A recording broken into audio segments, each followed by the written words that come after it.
Une table ronde que je vous propose maintenant. On refait l'histoire. L'histoire avec un petit ou un grand H, éternel sujet de conversation, d'inspiration. On peut imaginer la nier, la réécrire, la réparer. Mais alors, que dire du wokisme, de la cancel culture, du révisionnisme ou du négationnisme?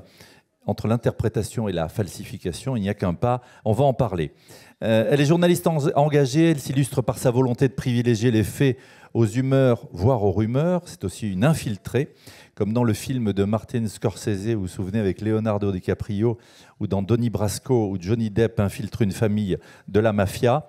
Eh bien, elle est le témoin de la réalité de ces nouveaux inquisiteurs. Elle en a fait un succès en librairie qui lui a valu beaucoup de menaces et un cyberharcèlement massif. Nora Bussini est avec nous. Merci Nora de venir nous rejoindre.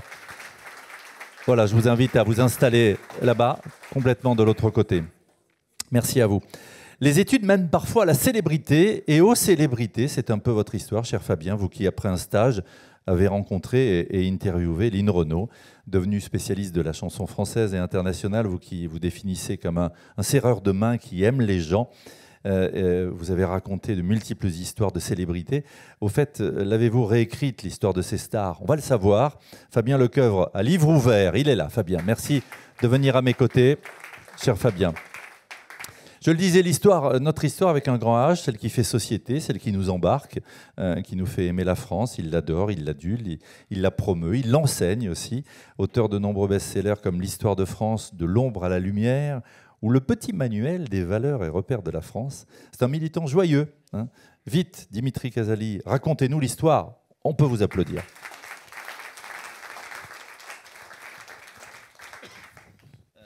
Nora, merci d'être avec nous ce matin. On parlait de justice tout à l'heure, on parlait d'enquête, parlons d'investigation.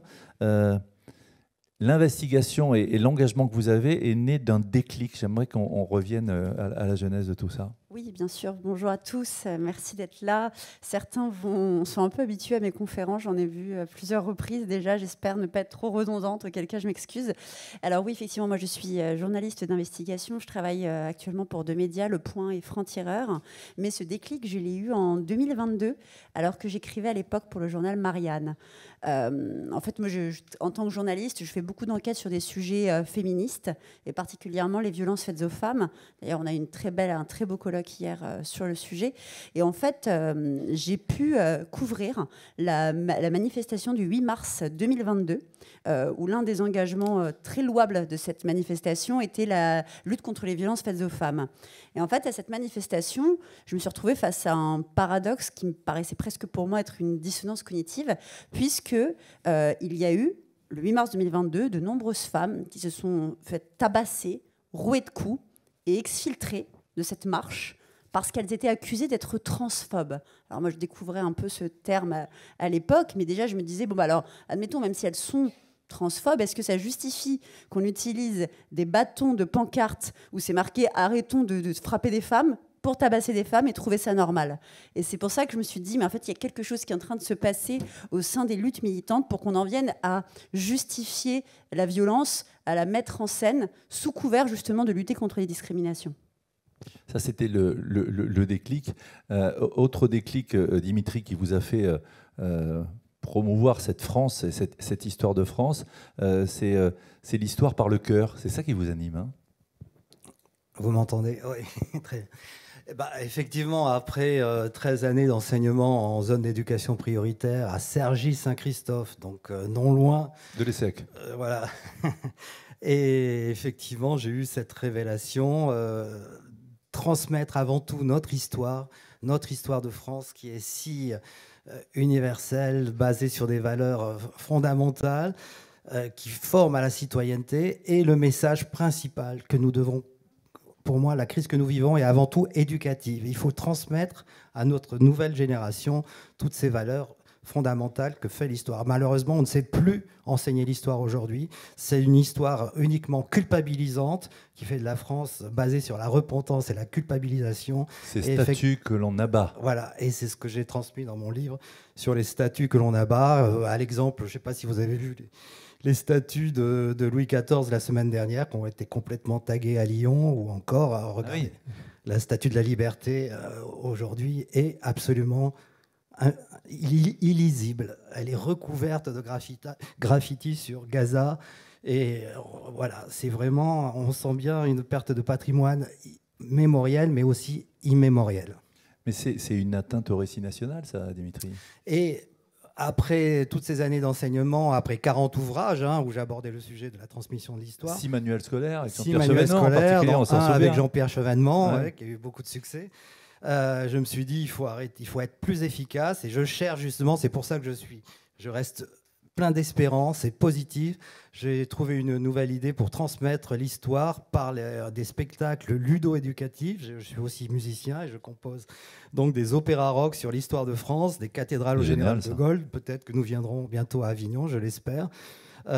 Et justement, les enfants adorent ça. C'est une manière d'éveiller leur curiosité, de vouloir en savoir plus. Et c'est vrai que par ce biais-là, j'arrive à aller dans les banlieues comme à Montfermeil, par exemple, avec d'excellents résultats. Et à faire aimer l'histoire. Et on va regarder tout à l'heure avec vous, Dimitri, avec Fabien et Nora, et vous tous, évidemment, et toutes, un petit extrait.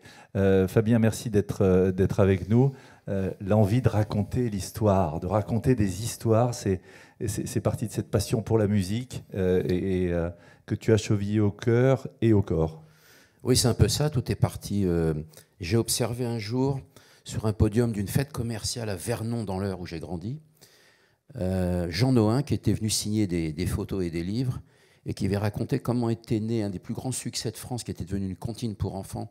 Il était un petit navire, et vous savez que la chanson, tout le monde l'avait refusée. À l'époque, on déposait des chansons chez les éditeurs, et puis on ne voulait pas de ce type, parce qu'il était bègue.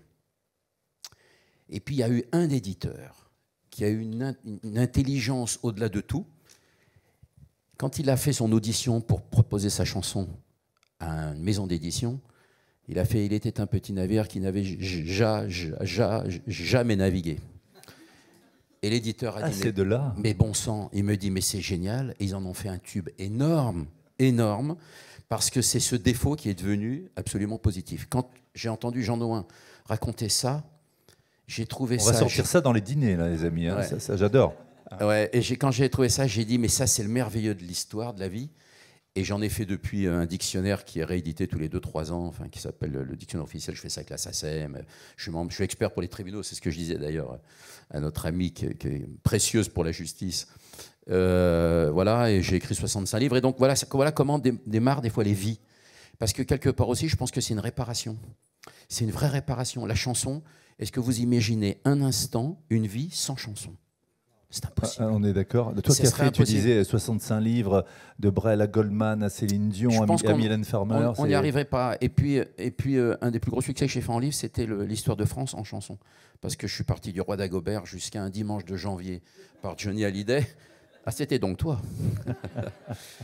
Alors, c'est intéressant ce que tu dis sur les chansons réparent. Elles réparent l'histoire au global des citoyens, puis elles réparent aussi l'histoire intime de celui qui chante ou de celle qui raconte-nous. Mais je pense Michel Delpech, par exemple, quand il fait Les Divorcés en 1973, cette chanson qui a vendu 850 000 exemplaires en pratiquement 6 mois, mais surtout, elle a fait changer le Parlement, qui a décidé de légiférer une fois pour toutes à partir de janvier 1975 pour enfin imposer le divorce par consentement mutuel qui n'existait pas avant 1975.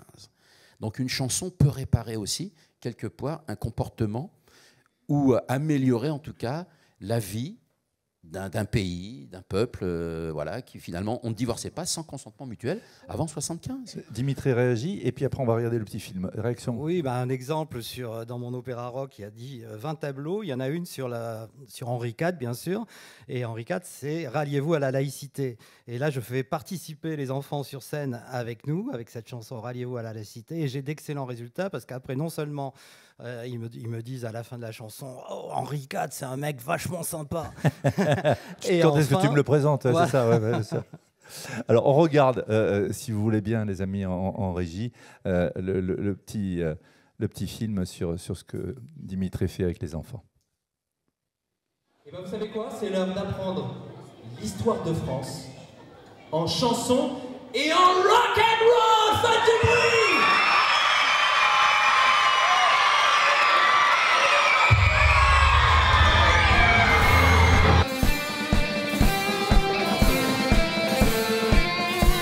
Allez, tous avec nous! Allons, enfants de la patrie, le jour de gloire est arrivé. Aux armes, citoyens, tombez en bataillon. Marchons, marchons,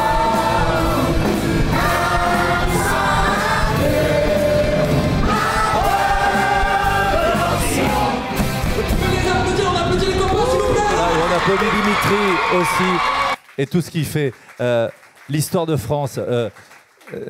Nora, l'histoire et puis la négation de l'histoire, c'est un peu ce que vous disiez tout à l'heure. Hein. Oui, alors moi, j'arrive pas avec la même good vibe que mes camarades sur scène, malheureusement. Oui, alors oui, totalement. Moi, j'ai passé 1 an en immersion sous une fausse identité dans les milieux militants.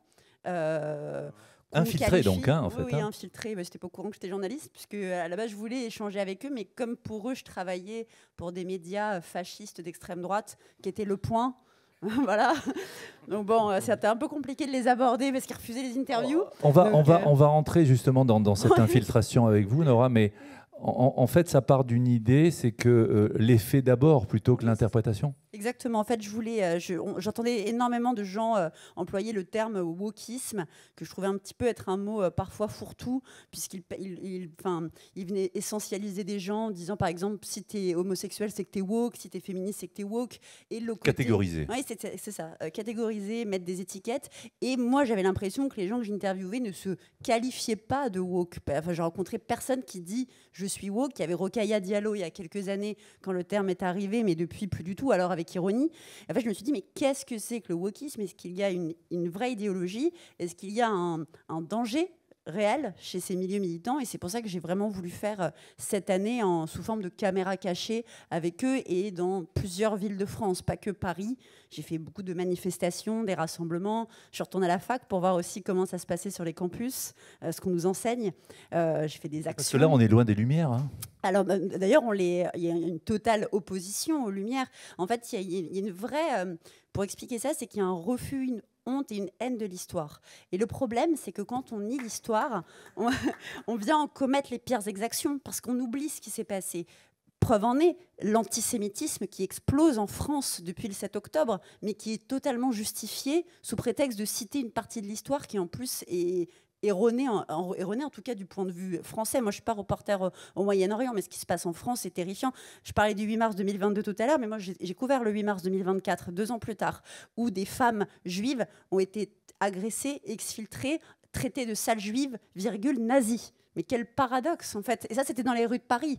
Et un autre exemple, si je peux le donner, en fait, là, je me suis dit, on atteint un stade qui me paraît assez fou, et même illégal d'ailleurs, puisque en 2022, j'ai été engagée, puisque je suis franco-marocaine, donc dans les luttes militantes, je suis racisée, comme on dit. Ça veut dire que je souffre du racisme.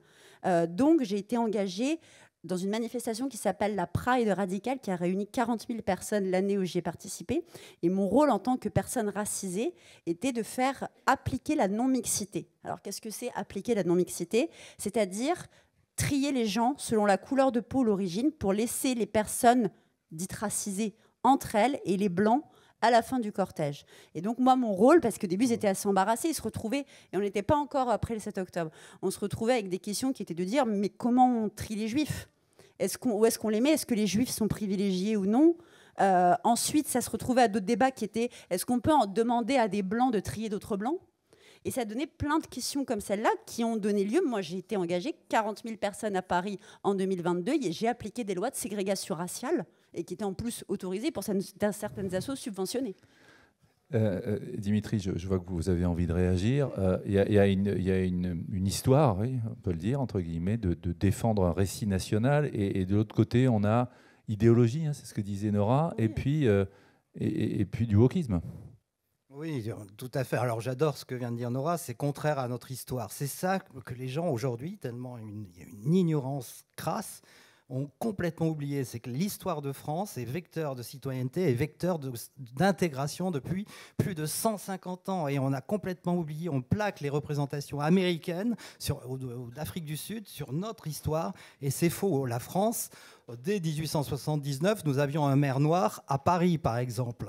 Le premier député noir en France, c'est Blaise Diané en 1914, alors qu'aux États-Unis, il va falloir attendre 1966 avant d'avoir un sénateur noir. Qu'est-ce que c'est, Dimitri? On peut dire une falsification de l'histoire? C'est en France. Je ne vais pas revenir sur l'abomination de l'esclavage, ça c'est une véritable. C'est sûr. Mais la France et l'Occident n'ont pas inventé l'esclavage.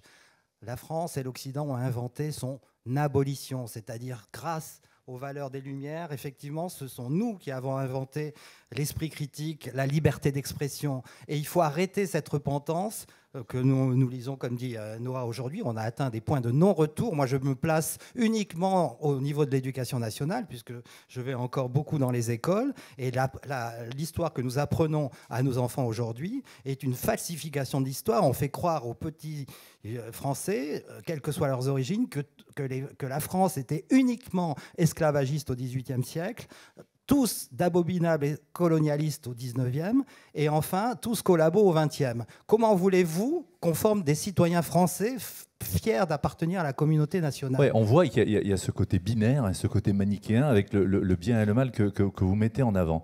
L'histoire, Fabien, c'est aussi... Alors là, il y a des revanchards, mais l'histoire, c'est aussi une revanche à travers les chansons, une revanche sur la vie. Et tu as plein d'exemples de personnalités, de stars de la chanson qu'on connaît, qui ont exprimé cette revanche à travers une chanson. Oui, déjà, il faut rappeler que les chansons, les grandes chansons d'amour, c'est jamais sur le bonheur amoureux, c'est toujours dans le désespoir. Remarqué, déjà. ouais, c'est ça. Toutes les grandes chansons d'amour, c'est toujours un désespoir amoureux. C'est comme ça, de Ne me quitte pas, et maintenant, comme d'habitude, ou je te le dis quand même, plus récemment avec Bruel, etc. C'est toujours désespoir. C'est jamais l'amour heureux, une chanson, jamais. C'est curieux, mais c'est comme ça. Pourquoi? Parce que c'est sur ces bases-là que finalement, et je rejoins ta question, où les artistes construisent leur revanche sur la vie. Souvent, beaucoup ont eu des destins compliqués au départ, soit parce qu'ils ont fui des pays, soit parce par que... exemple. Hein. Pardon? Hallyday, par exemple. Johnny Hallyday, qui a été abandonné d'abord par son père, et puis après, il s'est retrouvé dans une famille parce que sa mère repartait travailler en Belgique, enfin, etc. C'était compliqué. Et puis lui, il voulait une position dans la société. Il voulait exister dans la société. Mais tous, que ce soit Brel, qui était fils de famille, d'un important...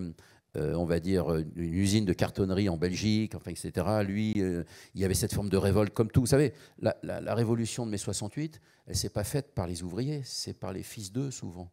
C'est les mecs qui avaient de l'argent, c'était la bourgeoisie qui a fait mai 68. On oublie de le rappeler. En entraînant les ouvriers, en entraînant, évidemment, dans ce combat, mais il faut se replacer dans le contexte. Et les chansons, en tout cas, sont souvent des histoires de revanche. Souvent écrites par des hommes et en fait, on va dire qu'elles sont réparatrices aussi, oui, pour ceux qui les font. Alors je posais la question parce qu'en ce moment je travaille beaucoup avec Vladimir Cosma en tant qu'expert pour les tribunaux. Toutes les musiques de films. Hein. Exactement, on ne présente plus Vladimir.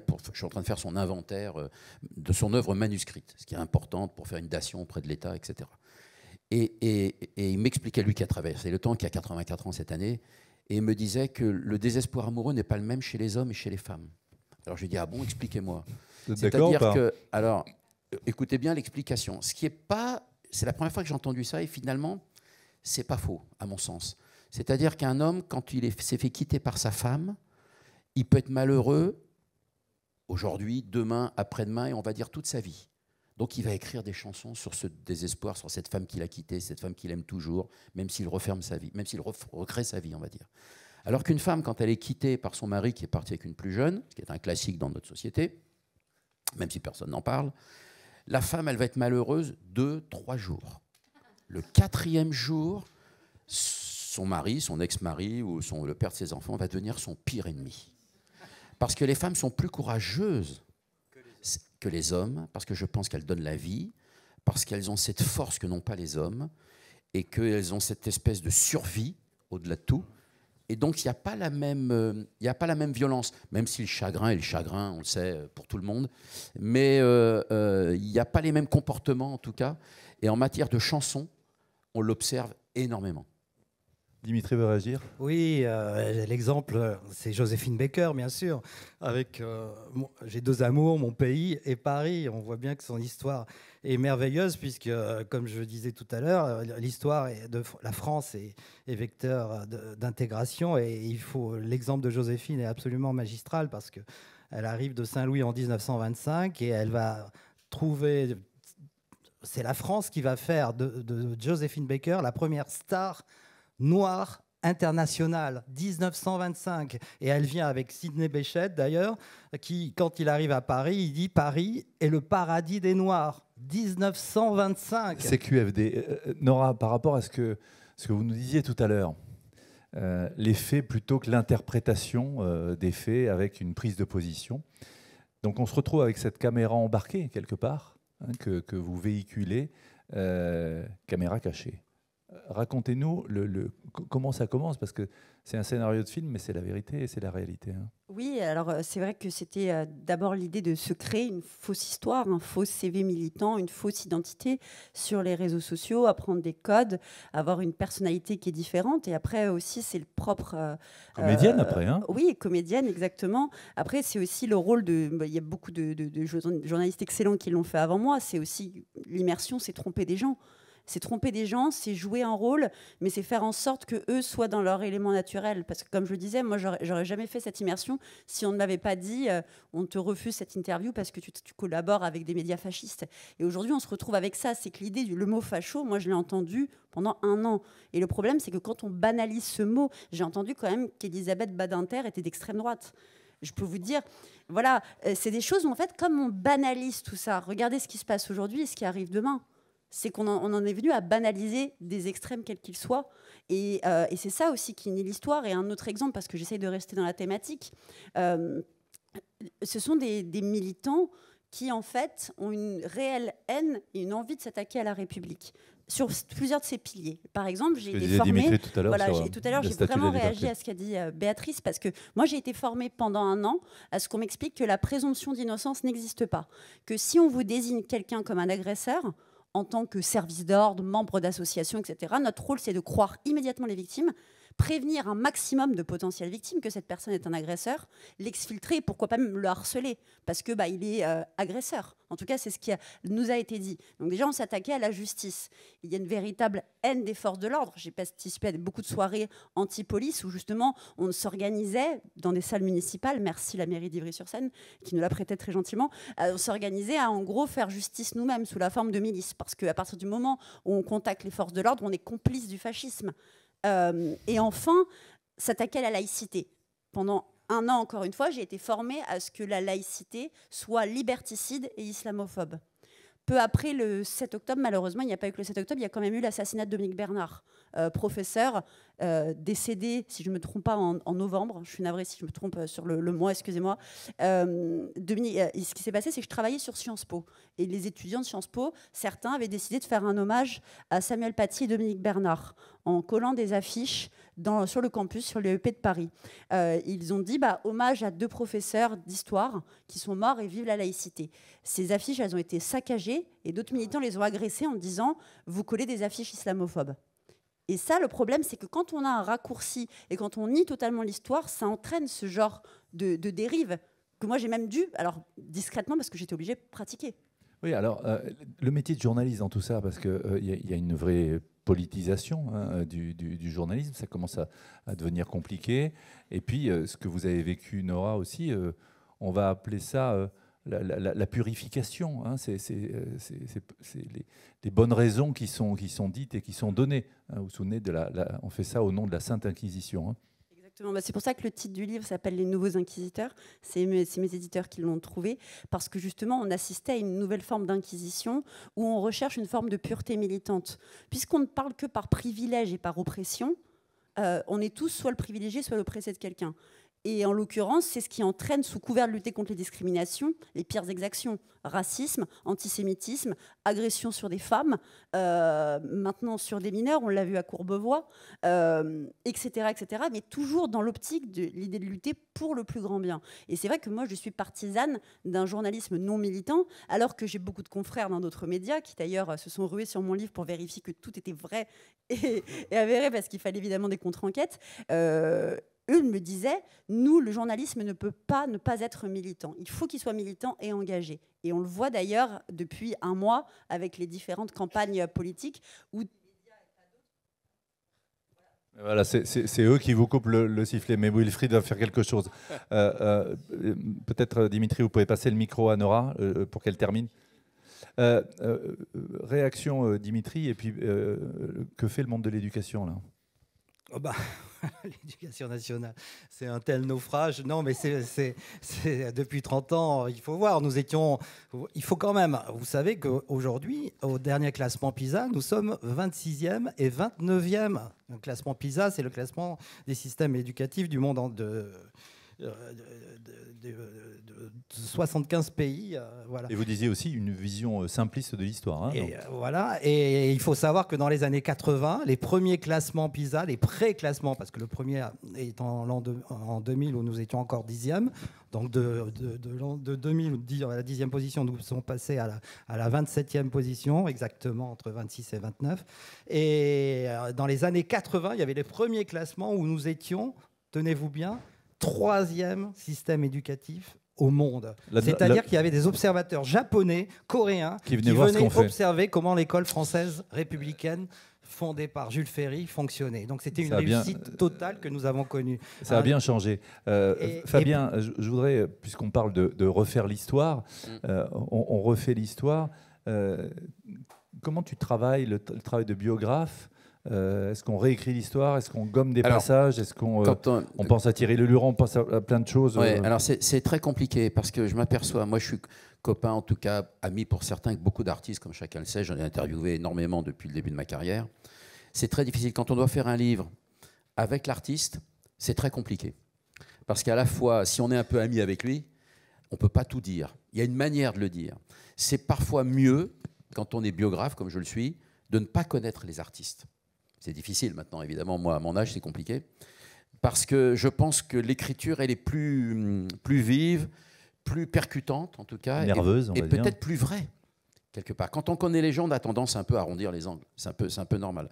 J'ai ce problème-là. Vous savez, moi, vous me voyez à la télévision régulièrement. Sur C8, premier de la TNT, j'ai vu. C'est News, C8, le groupe Canal, France 3, France 2, ça dépend après. Moi, pour me voir, il faut qu'il y ait des morts, des blessés, des mises en examen ou des successions difficiles. Voilà, et là, vous me voyez à la télévision. Des histoires heureuses aussi, que tu vas raconter. Oui, mais ça n'intéresse pas vraiment les gens, les histoires heureuses. C'est ce qu'on disait tout à l'heure. Oui, parce qu'on parle toujours des trains qui n'arrivent pas à l'heure. Oui, voilà. Il nous faut du pénal et du...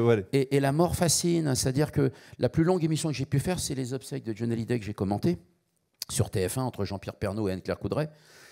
Et 5h30, les obsèques de Johnny, ce fameux 9 novembre 2017. Alors moi, parce qu'il faut... Vous savez, c'est très compliqué de commenter les obsèques. J'ai fait Aznavour après. C'est-à-dire, on ne peut pas parler pendant la sonnerie aux morts, pendant que le président de la République parle, évidemment. On ne peut pas parler quand il y a la minute quand les gens s'inclinent devant le cercueil, etc.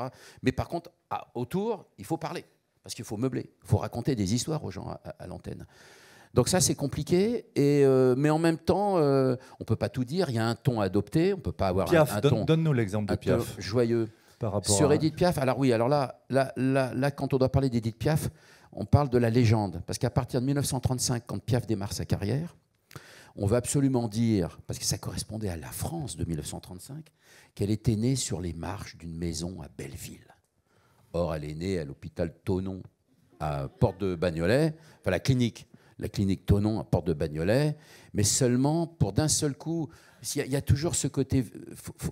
Il faut séduire un public, un très large auditoire. Dans les chaumières, hein. Donc on réécrit à un moment donné la vie de quelqu'un. Alors il n'y a pas de tromperie plus que ça non plus, parce qu'elle reste Édith Piaf. Bon, elle a son talent. Mais déjà en 1935, on vous réécrivait les biographies. Johnny Hallyday, quand il est arrivé première télé en avril 1960, on le présente comme un Américain.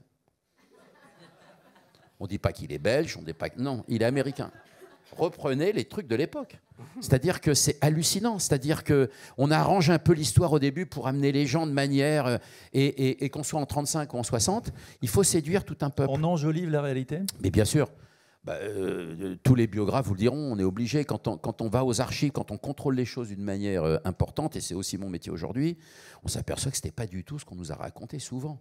Mais c'est une manière d'amener les choses pour convaincre un auditoire important, parce qu'on touche toujours sur la corde sensible des choses. Moi, je voudrais qu'on on parle... aperçoit vraiment souvent, moi. Fabien, vous avez vu ce film avec Valérie Lemercier et deux Valérie Lemercier sur Céline Dion, ouais, bien sûr, bien sûr. Qu'est-ce que tu... ton sentiment par rapport Alors j'en ai à... parlé avec Céline Dion elle-même, parce que j'ai fait un livre avec elle il y a 18 mois. Sacrée performance d'actrice, hein? Ah oui, mais c'est une immense actrice. Qui l'a vu ce film-là? Non, mais Le Mercier, vous savez, la difficulté, c'est de se mettre dans la peau d'un autre. Moi, j'ai une grande admiration pour les actrices et les acteurs, parce que c'est quand même un truc de prendre l'habit de quelqu'un d'autre, quoi. Et c'est vraiment Le Mercier, ce qu'elle a fait dans ce film, a tombé. Céline Dion n'a pas mis d'entrave à tout ça. Elle a dit pourquoi pas, c'est sympathique. Elle a finalement... Sa famille qui s'est un peu... Oui, parce qu'il y a les frères et sœurs, ils sont quand même 12. Hein. Donc ça a fait comme un peu des lettres d'avocat et tout ça, mais finalement il n'y a pas d'intervention. Moi-même je suis co-auteur du film Clo-Clo en France, qui a fait 2 millions d'entrées. On n'a pas consulté tous les gens qui interviennent dans la vie de Claude François, que ce soit Paul Lederman, la sœur de Claude François, etc. Bon, il n'y a pas eu de vague plus que ça. Quand ils ont fait le film sur Gainsbourg, le biopic aussi, ils n'ont pas demandé à Bardot, à France Gall, ils n'ont pas demandé à Deneuve, à Gianni, tous les gens qui ont croisé la vie de Gainsbourg, ils ne leur ont pas demandé, parce qu'en termes de droit, il y a une loi de 1957 qui protège les personnages publics.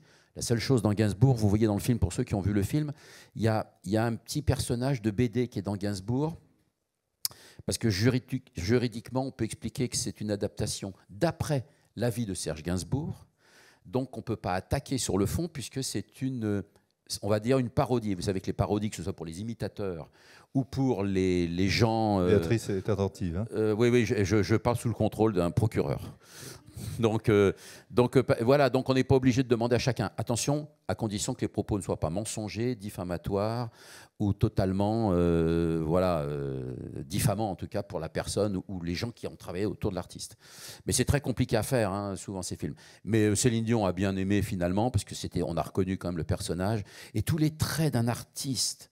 C'est-à-dire qu'avec l'ego, c'est et moi, et moi, et moi. Ou alors, comme disait Jeanne Moreau, parlez-moi de moi, il n'y a que ça qui m'intéresse.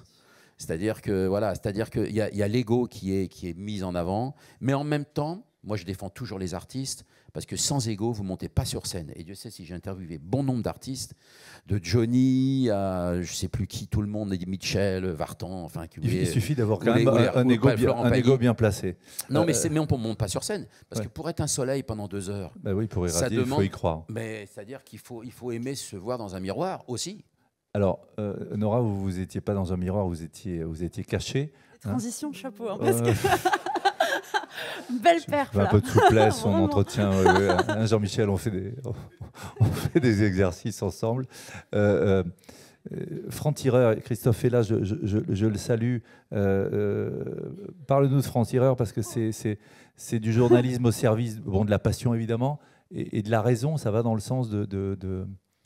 Là, tu en parlerais mieux que moi, t'es sûr? Moi, ça fait beaucoup moins longtemps. Toi, tu étais là au début. Oui, effectivement. Moi, je suis arrivée chez Franc-Tireur très, très émue parce que pour moi, c'est le journal... et on le voit dans les ventes en kiosque. Et alors, justement, comme le dit Raphaël Antoven, il dit à chaque fois qu'il se passe... un problème en France, nos ventes elles explosent au moins. Mais c'est vrai que les gens ont envie de le lire parce qu'ils ont envie d'avoir et des mélanges d'éditos, comme ceux justement de Christophe Barbier, de Caroline Fourès, de Raphaël Antoven, mais également aussi, là, ils recherchent des enquêtes, et c'est sur ça que j'ai été engagée, pour pouvoir raconter des faits. Et c'est un journal qui, justement, en appelle à la raison et défend l'universalisme, et surtout s'attaque aux 2 extrêmes. Et c'est pour ça que moi, quand le livre est sorti, immédiatement, ce qui s'est passé, c'est comme je travaillais sur l'ultra-gauche, moi, j'ai eu plein de confrères qui m'ont dit au début, avant même que le livre sorte, j'avais les bonnes feuilles dans le poing, il y avait un embargo, c'était oh là là, mais c'est forcément un livre de facho. Et du coup, ils étaient assez embêtés parce qu'ils avaient beau creuser dans mon profil, c'était pas du tout le cas. Bah, voilà. Et d'ailleurs, j'ai eu la chance d'avoir le prix Joséphine Baker de la part des enfants de Joséphine Baker de la LICRA il y a 2 semaines. Et c'est vrai que ça a choqué tous ceux qui Mais ça fait du bien. Et ça fait Il y a, du bien. il y a des raisons d'espérer par rapport à cette réhabilitation de l'histoire des faits. Déjà Nora et puis Oui, Dimitri. oui. Bien sûr, oui, parce qu'il y a beaucoup de jeunes qui cherchent à renouer avec l'histoire et qui se sentent perdus. Là, on a vu beaucoup. On a vu avec ce que fait Dimitri. Énormément, et c'est pour ça que son travail est primordial dans l'éducation nationale aussi. Il y a beaucoup de professeurs déjà tués, mais pas que. Il y a des professeurs qui sont démunis dans certains publics. J'ai travaillé en REP+, aussi, et je le vois très bien. C'est pour ça que son travail est primordial de l'éducation, de l'instruction aussi, parce qu'avant de s'appeler éducation nationale, c'est aussi de l'instruction. Et je pense qu'il va... Manque d'outils et d'instruments. C'est ça, exactement. Oui, c'est ce qu'on dit souvent. C'est l'éducation, c'est les parents, et puis l'instruction, c'est l'école. Victor Hugo dit déjà ça en 1868. Il disait que l'éducation, c'est les parents qui la donnent. Et l'instruction, c'est l'école. Exactement. Et aujourd'hui, il y a cette confusion. Et Hugo Frey se bat d'ailleurs pour ça beaucoup, parce qu'il dit qu'on n'aurait jamais dû appeler le ministère de l'Éducation nationale, mais le ministère de l'Instruction. Ouais, ça veut tout dire. Parce que ça décharge les parents, finalement, et qui ont quand même une responsabilité aujourd'hui évidente. Oui, il faut garder une note d'espoir, bien sûr. Il faut absolument transmettre notre histoire, comme je le disais tout à l'heure, parce que ce sont nos enfants, ce seront nos héritiers, ce seront les gardiens de notre culture, de notre civilisation. La civilisation française, vous savez, est quand même à travers le monde à compter avec plus de 2000 ans d'histoire. Donc il ne faut absolument pas renier notre histoire comme nous le faisons actuellement. Et il faut citer justement tous ces grands immigrés. J'ai écrit un livre qui s'appelle « Les grands immigrés qui ont fait la France », avec bien sûr Joséphine Baker. C'est en 2007 que j'ai publié le livre et je demandais déjà sa panthéonisation en 2007, donc je suis heureux qu'elle soit au Panthéon. Mais bien sûr, il y avait aussi Félix Éboué, Gaston Monerville, 3e personnage de l'État de 58 à 69, petit-fils d'esclave. Il y avait bien sûr le Bachaga Boualam pour les Harkis. Il y avait effectivement Romain Gary, mon idole, qui écrit « Je n'ai pas une goutte de sang français, mais la France coule dans mes veines ». Tout ça parce que sa mère, à Vilnius, en Lituanie, lui apprenait l'histoire de Napoléon et de Jeanne d'Arc. Quand il arrive en 1935, il connaît mieux l'histoire de France que la plupart des petits Français. Bon, Dimitri, il y a des bonnes raisons d'espérer. Pour terminer, je cite Georges Charpak, que vous connaissez tous, prix Nobel de physique en 1992. Très court, très très belle phrase dans son livre Le fil tendu, où il explique « Je tiens à remercier mes instituteurs pour m'avoir fait aimer la France en m'intégrant si bien, en me faisant aimer sa langue et son histoire. Nous respections les us et coutumes et les modes de vie des Français parce que c'était les valeurs que mes parents avaient choisies et qu'ils m'ont toujours dit que c'était les meilleures. » Ça, c'est Merci. Beau. Merci Dimitri. Fabien, on va terminer avec toi, avec quelqu'un que j'ai eu la chance d'interviewer, Johnny Hallyday, qui m'avait reçu chez lui et qui faisait de la muscu à l'époque. Et moi j'en faisais aussi. Il m'a dit mais tiens, on va faire la muscu ensemble. Et il m'avait donné des protéines. Sérieux. Oui. Et toi, j'ai un c'était un événement marquant. Oui, je commençais mon métier d'attaché de presse et à un moment donné, je suis pas très loin de lui. Il est interviewé par Michel Drucker. L'histoire est vraie, on ne peut pas l'inventer, cette histoire. Et alors Drucker lui dit, alors Johnny, vous avez fait un nouvel album, tout ça. Johnny dit, bien sûr, j'ai fait un nouvel album et je suis venu avec tous mes musiciens internationaux. Et Drucker lui fait discrètement, no. Et Johnny dit, si. Et ça, l'histoire. Et puis après, alors j'ai dit, je reste dans ce métier parce que c'est trop bien, ce métier. Et alors, et surtout, j'adore. Et puis après, Loulou Gastet, alors ça c'est la deuxième histoire, parce qu'avec Loulou Gastet qui venait de mourir en janvier 95, donc je vais aux obsèques, tout ça, très bien. Et puis après, je tombe avec Lynn Renaud une semaine après dans une soirée. Et à ce moment-là, je travaille beaucoup avec Jean-Jacques Debout et Chantal Goya, donc j'avais fait toute la com, c'est mon bureau qui a géré pendant 14 ans leur carrière. Et donc, et Jean-Jacques dit, tu sais Lynn, ça m'a fait beaucoup de peine que Loulou soit parti et tout ça, je l'aimais bien. Et Lynn lui dit, tu devrais me faire des chansons. Alors il dit, j'ai une idée, tu vois, parce que... Non, je vais te faire, carrément, je vais t'écrire un spectacle. Il dit, tu vois, parce qu'après, Paris-Lynn, je vais te faire Vaseline. Et là, je vois la tête de Lynn Renaud. Je ne peux pas la raconter à la télé, celle-là. Et là, glisse. elle dit, mais tu es un grossier personnage, dit Lynn Renaud. Il dit, non, mais en plus, tu auras un tube et tout ça, machin. Et là, on est parti. Gilles est quand même génial, ce métier. J'ai dit, je reste. Et ça fait 43 ans, donc voilà. Fabien Lecoeuvre. Merci Fabien. Merci Dimitri. Merci Nora. Moi, ce que je vous propose, à moins qu'il y ait une question, c'est qu'on puisse échanger pendant le déjeuner et pour laisser la place à... Allez, il y a une question. Oui, allez, juste une question. Ici. Voilà.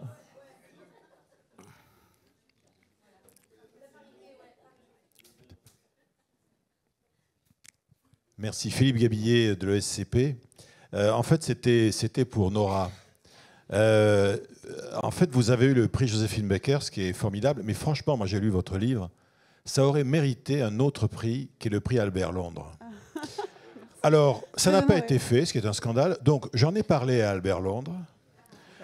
C'est pour Par ça des qu'ils ont demandé moyens le que je livre. n'ose pas vous dire. Et en fait, il avait un message pour vous. Il voulait vous rappeler cette chose fondamentale. Notre métier de journaliste n'est pas de faire plaisir, ni de faire du tort. Il n'est que de savoir porter le fer dans la plaie. La plume dans la plaie. La plume dans la plaie. Et ça, franchement, sur ce bouquin-là, vous avez, je pense qu'il y en a qui doivent encore avoir mal. Je ne sais pas où, mais ils vont avoir mal, quoi. Merci Très Philippe. ému. On a une question. Merci Je Philippe. suis très émue. Bonjour, alors parler après, ça va être compliqué d'être aussi pertinente, mais donc Stéphanie Carle, je travaille chez Biomérieux. Je voulais savoir, pendant votre infiltration, est-ce que vous avez repéré les raisons de cet extrémisme, parce que c'en est un, pour essayer de trouver des clés de réparation ou qu'on pourrait transmettre dans nos entreprises, chez nos enfants, et pour qu'ils se souviennent de l'histoire et pour pas tomber dans ces extrémismes-là? Alors, on pourra même mieux en discuter au déjeuner parce que je fais justement, grâce à Jean-Michel qui est devant, des conférences auprès des DRH où je donne des exemples concrets en entreprise de ces dérives-là, et notamment un certain cabinet. J'en ai parlé à certains ici. Je vais faire très très vite. En fait, ce qui se passe, c'est que on parlait de Joséphine Baker tout à l'heure. Ce qui est important, c'est que dans ces luttes militantes-là, pour eux, l'universalisme est vu comme fasciste et d'extrême droite. Et ils opposent ça à quelque chose, et je vais faire super vite, qui s'appelle l'intersectionnalité. L'intersectionnalité qui est un outil sociologique qui est primordial quand on veut étudier la sociologie, mais qui entraîne, quand il veut être appliqué, des discriminations, comme moi je l'ai fait avec de la ségrégation raciale. Et quand on propose un message universaliste aux gens en leur expliquant ce que c'est exactement, là, il y a un côté désarçonné, surtout chez les jeunes qui ne sont habitués dans les contenus qu'ils reçoivent sur les réseaux sociaux qu'à ces dérives-là. Je vais faire encore très vite, navré. Mais on pourra reparler mieux, mais avec grand plaisir, parce qu'il y a tellement à dire. Tu veux Juste réagir? pour aborder ce que dit Nora, ça m'intéresse beaucoup que tu travailles chez Biomérieux parce que je l'ai fait intervenir une bonne douzaine de fois devant des clubs de DRH. Le taux de dépression nerveuse chez les DRH a augmenté d'une manière considérable. On peut les Fabien applaudir avec tous les moi. trois. Merci Nora, Dimitri, Fabien. Et on va se retrouver ensemble pour déjeuner.